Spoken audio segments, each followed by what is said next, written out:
Welcome back. The River State Governor Nyesom Wike has vowed to ensure that stiff sanctions are meted out to those responsible for the collapse of a 7-story building in Port Harcourt, the state's capital. The governor, who was speaking on his return after he cut short a foreign trip, says he's deeply pained by the disaster. He said he was surprised that approvals were given for the building of a 7-story building on this sort of topography and promised to get to the bottom of it. Meanwhile, rescue work is ongoing at the site where 36 persons have been rescued and 5 confirmed dead. The latest casualty recovered in the early hours of today. Very painful. And of course, government will take steps to acquire this property. We cannot allow this. And if you look at the planning of this area, it's not allowed for 7-story building here. So we must go deeply to find out what led to the approval and whether, even when approved, whether they are building according to specification. All those things are very, very necessary. So I feel so pained, I feel so touched at this point in time that we will begin to face with this kind of calamities. It's so touching, and I also will commensurate with the families that have lost their beloved ones, who have come for their daily bread, who have come to work to survive and take care of their families. And today they are no longer there. I commensurate with the families, and I believe that government will do all it can to give them all the necessary support. In neighboring Cross River State, government has conducted recruitment exercise to employ 2,000 teachers for public primary schools in the state, as well as 500 security officers for the institutions. It emerged from the personally supervised exercise by the Suburb chairman, Dr. Stephen Ode, that many of the applicants seeking to become teachers could barely read or write. Out of over 20,000 applicants said to have applied, only 5,000 made it to the screening exercise to select the best 2,000. Besides health and industrialization, another sector that Cross River State government has invested in is education. From the renovation of public schools across the state to equipping them with facilities to encourage learning, the governor, Ben Ayade, says the next phase is to employ competent teachers. What is the greatest gift you can give to a young man? Education. Now, we have over the years continuously put so much money on the rehabilitation of school buildings under the name of Suburb. No matter how much you restructure a building, you don't change the quality of learning. You don't change the quality of teaching. You are wasting that money. It is only the quality of teaching that makes a quality student. This gathering is a recruitment exercise for teachers with different qualifications. We are being practical. We are taking people on merit. There is no sentiment here. And like I have repeatedly mentioned, we don't have to play politics when it comes to education. And so we are picking the best. And that is why I made it known to them. If you don't perform intellectually, then you go back and rest. So, during the drill to test the applicants' literacy skills, some astonishing revelations emerged about their competence. Is that how you will be writing as a teacher for your student or pupils? Is that carbohydrate? Write the carbohydrate, let me see. You don't know how to write yesterday. Some of the applicants speak on the conduct of the exercise.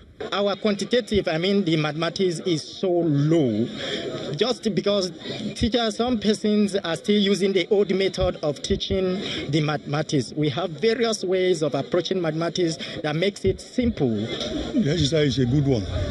It encourages the youth to further education. If this exercise is sustained, it would obviously ensure that the standard of education of coming generations is significantly improved.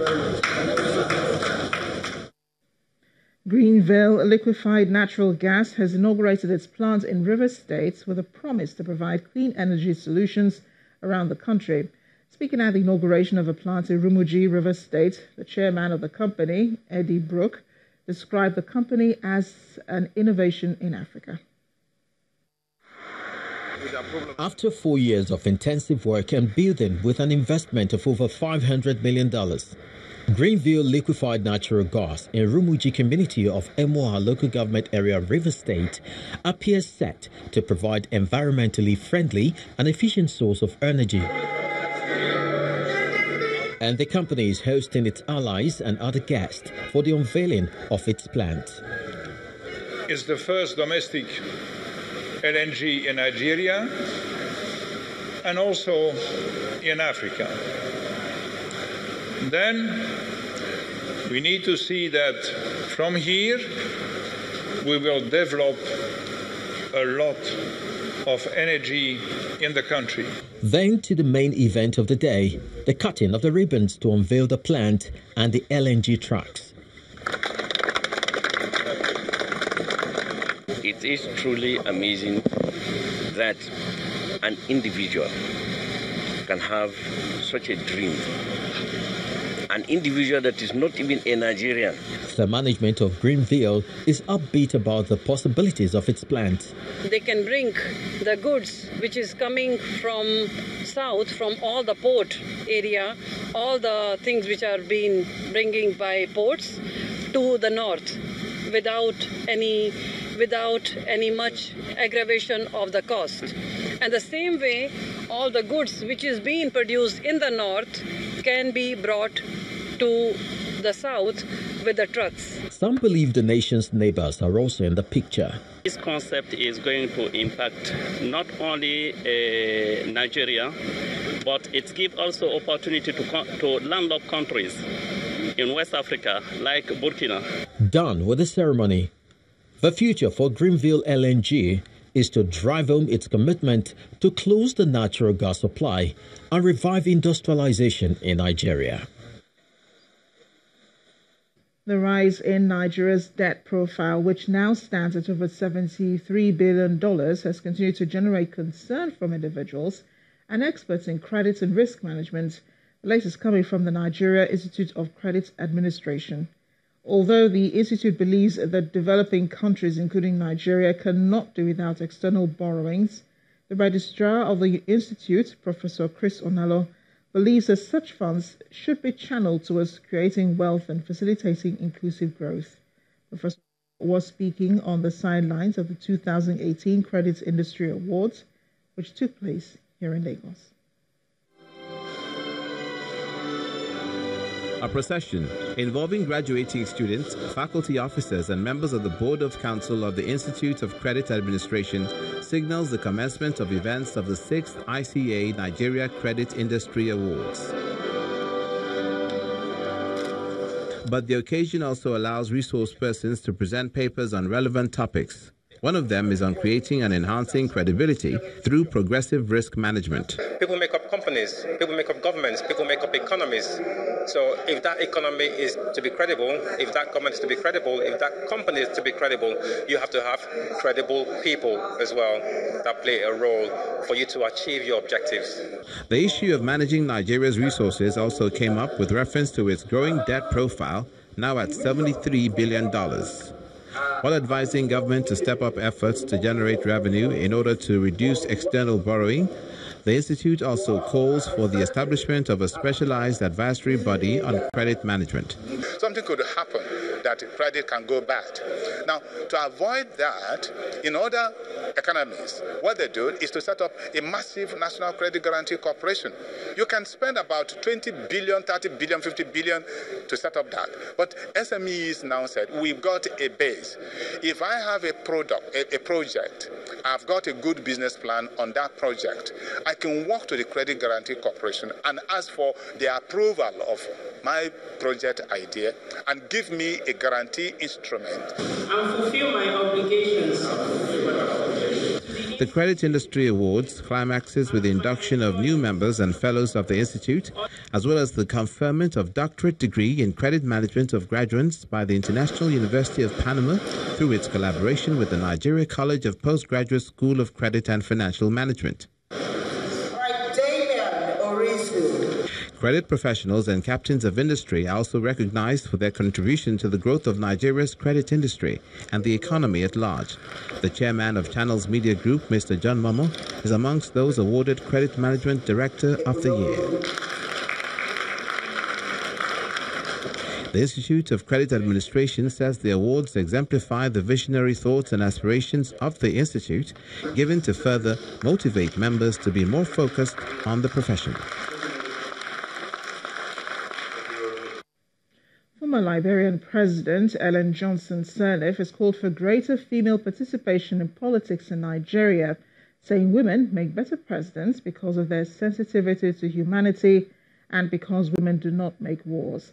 She made the comments while giving a keynote address at the 2018 Leadership and Mentoring Conference of Women in Successful Careers, WISCA, in Lagos this weekend.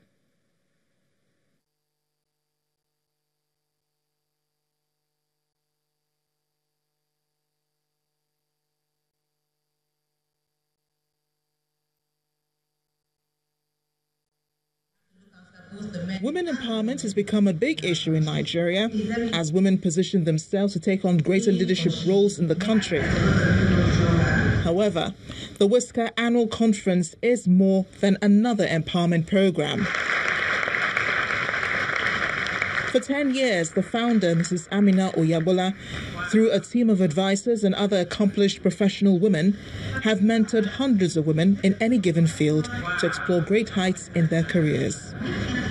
The goal must be to continue to press for progress, and we must adopt as many approaches as there are cultures, as many paths as there are communities, and as many strategies as there are women. Let us boldly tell the world that women are ready to take their rightful place in society. Women's rights are quite simply, and has been said, no more, women's rights are quite simply, as has been said, human rights. No more, no less.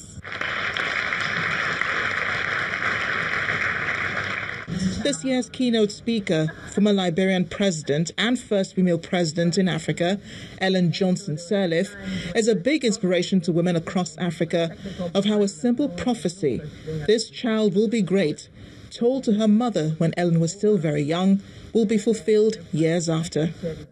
What I sought to do was to be the best. You know, I sought for excellence, in other words. And so I think that the education gives you that desire for excellence, and you use that desire and you work well for excellence, and you find that it moves you forward toward the achievement of your goals. During a question and answer session after her address, she gives political advice for women intending to go into politics. Women have to participate. You have to be a part of how society is moving, and it's happening. It's happening around the world. I mean, the stereotypes of wife, mother, teacher, nurse, that stereotype is broken today. Political participation in the civic life of Liberia ultimately resulted in her achievement. In addition to her numerous prestigious awards across the world, Mrs. Johnson Sirleaf is given the Distinguished WISCA Award.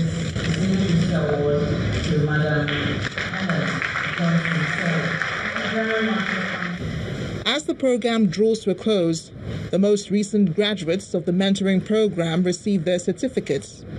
And the latest group of mentees look to a brighter future under the tutelage of their new mentors. Still ahead on the news at 10, Formula One champion Lewis Hamilton ends the 2018 season with another dominant victory in the Abu Dhabi Grand Prix finale. That's all sports news. Stay with us.